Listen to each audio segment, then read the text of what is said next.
Woman on the Run is a great little noir flick that almost got lost to time. Frank Johnson, a down-on-his-luck artist in a contemptuous collapsing marriage, goes on the run after witnessing a murder. His wife, Eleanor, couldn't really give a damn of his whereabouts until an investigator informs her that her man has a heart problem that requires medical attention. The idea that her husband could die forces Eleanor to reluctantly search for him, but she's not interested in cooperating with the authorities, which creates an exciting dynamic. This 1950 film was inspired by Sylvia Tate's Man on the Run, a short magazine story adapted into a screenplay by director Norm Foster and Alan Campbell, with Sheridan acting as the co-producer, which is quite evident because this movie wouldn't be anything without her. Just like him, always running away. What do you mean always running away? Running away from what?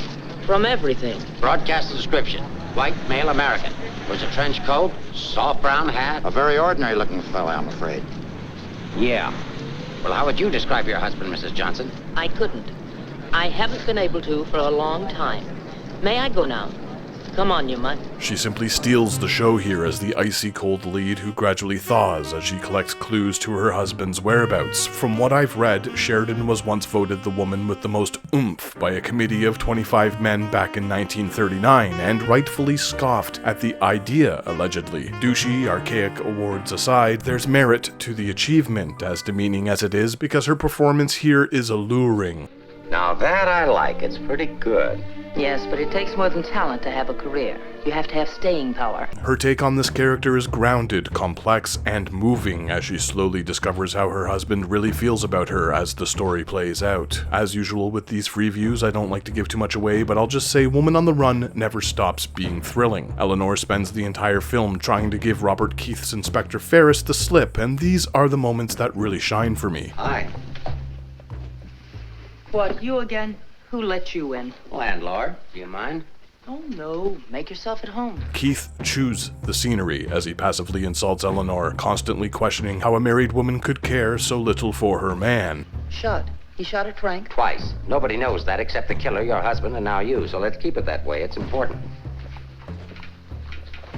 He's really in danger then. Worried? I thought you were beyond worrying about him. I didn't say that. He goes as far as blocking medical treatment for her husband's health problems, informing all pharmacies to not fill out Frank's heart pill prescription.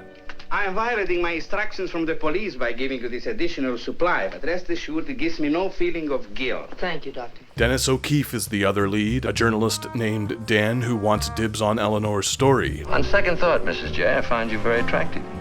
I may try and win you right off. No thanks. I'd rather be bought.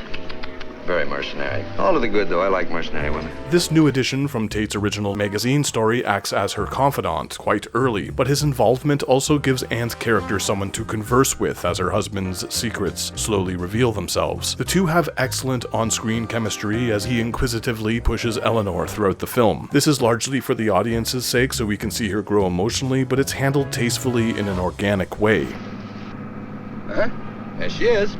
Well, it's a nice morning for a ride. Apparently the two wrote a lot of their own dialogue, which is probably why they play off each other so well. This is a really tight thriller that takes us all over San Francisco gathering clues. I've watched this film at least a half a dozen times over the years, and I always manage to pick up on something that I missed. Through all the twists and turns, we see a person reflecting on the life she has shared with her husband. Eleanor grows but never devolves into a whimpering mess, even when things get a bit rough, and I credit this to Anne Sheridan's clear involvement from the ground up. She's a bit prickly, but her demeanor never comes across as unnecessarily cruel. At her worst, we still see the humanity, the years of disappointment, boredom, contempt. The thing I find most appealing is that Sheridan rarely has to tell us how she feels. It's all up there on screen.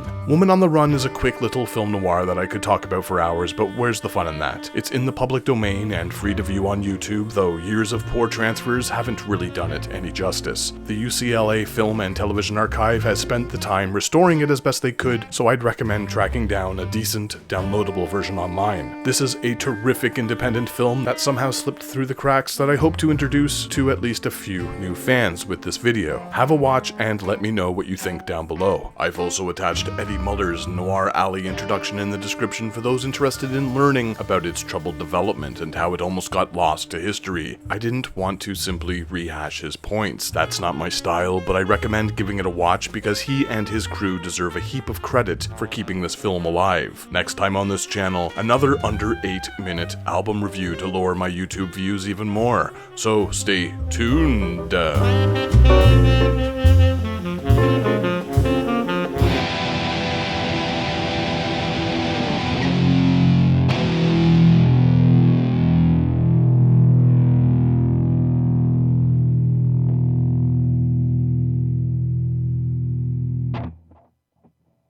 Oh, he's got 2 suits, one of which he's wearing. Well, what does he care what he looks like? Nobody pays any attention to him anyway. Not even his wife. You're really wasting your time.